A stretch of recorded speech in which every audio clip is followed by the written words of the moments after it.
everyone, long time no see yet again.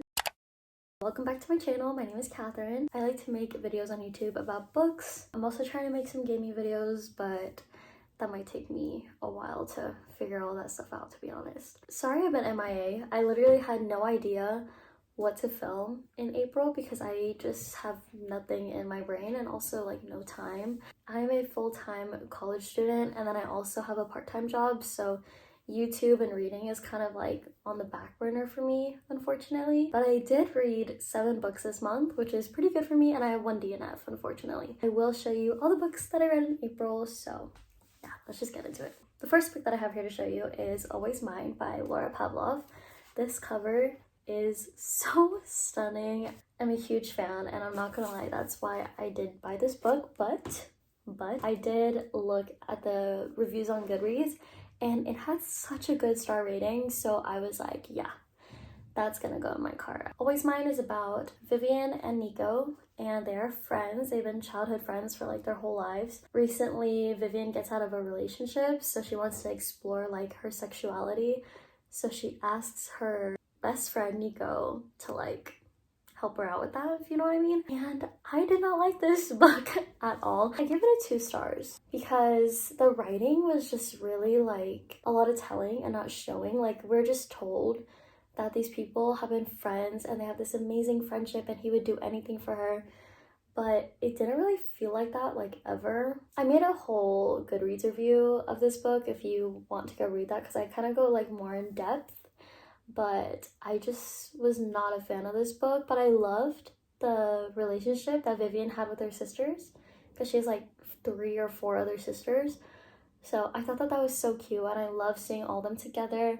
And I love that Nico, he's a firefighter. His relationship with the other firefighters was just so wholesome, and I really liked those scenes.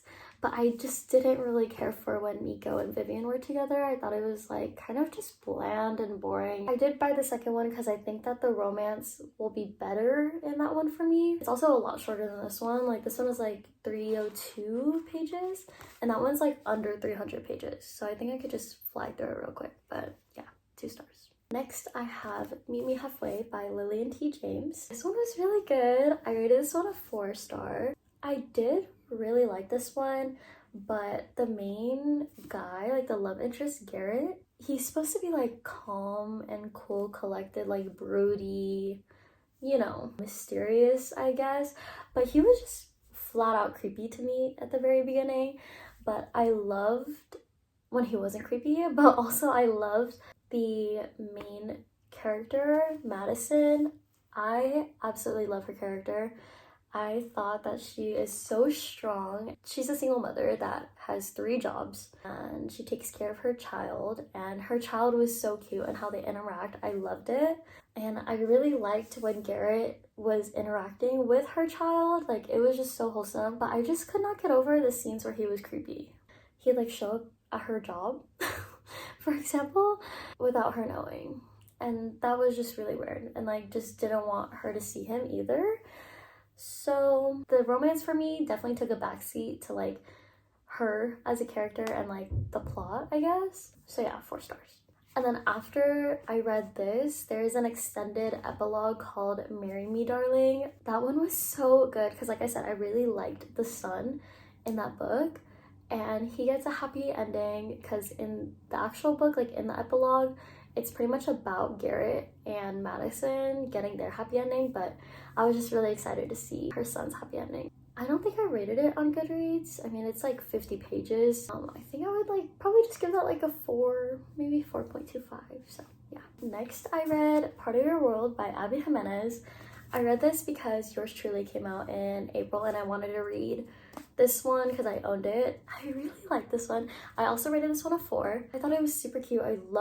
I've read so much small town this month, but I loved the small town. I think I just couldn't give it a 5 because I didn't really get that 5-star feeling. I feel like Alexis, like, she did have flaws and she did like learn to like do things herself and stuff, but like Daniel had no flaws. He was just perfect. But I feel like we didn't really get much character development with him. So next I listened to this on audiobook.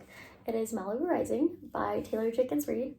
All of the books that I've read by her have been audiobooks. I've read 4 of her other works, and this is the 5th one that I read, and I still have 3 more to go.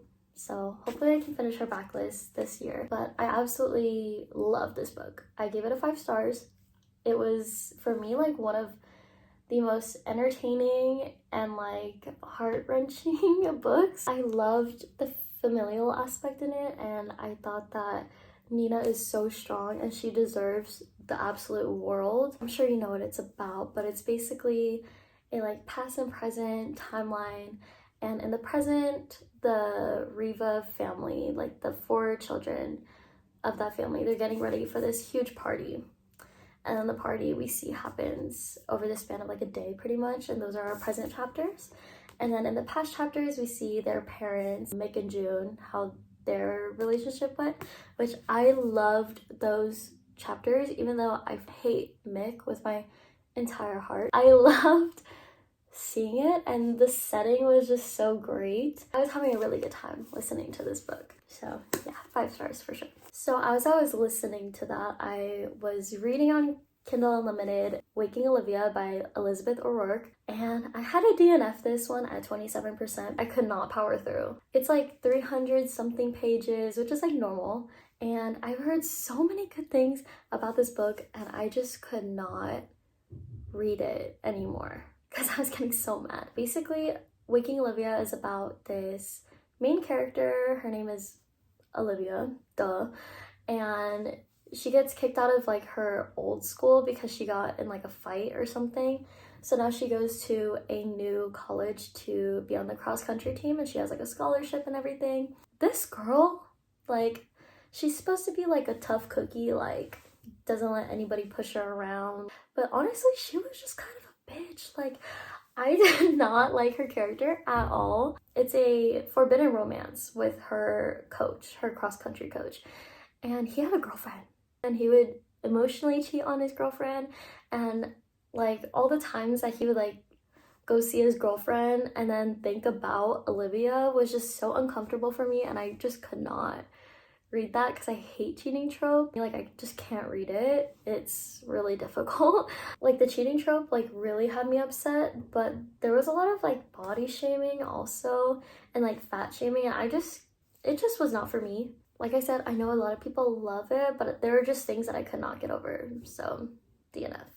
And then I decided to pick up Beach Read by Emily Henry, and I absolutely love this book. I gave it a 4 stars. I'm sure you know what it's about. I mean, this has been out forever. It's been on my TBR forever, and I finally picked it up. I've had the audiobook for like how long now, and I listened to the audiobook, and I loved the small town romance in this book. Unfortunately, I couldn't rate it a 5 stars because I had like enormous hopes for this book, and I did think that it was really good, but I don't think that it matches like other books that I've loved that are 5 stars for me.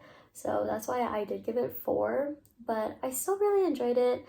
I loved January and Gus. I thought that they were so wholesome and cute, so 4 stars. And the last book that I read this month, I also audiobooked, and it is Every Summer After by Carly Fortune. I absolutely adored this book. I gave it a 5 stars.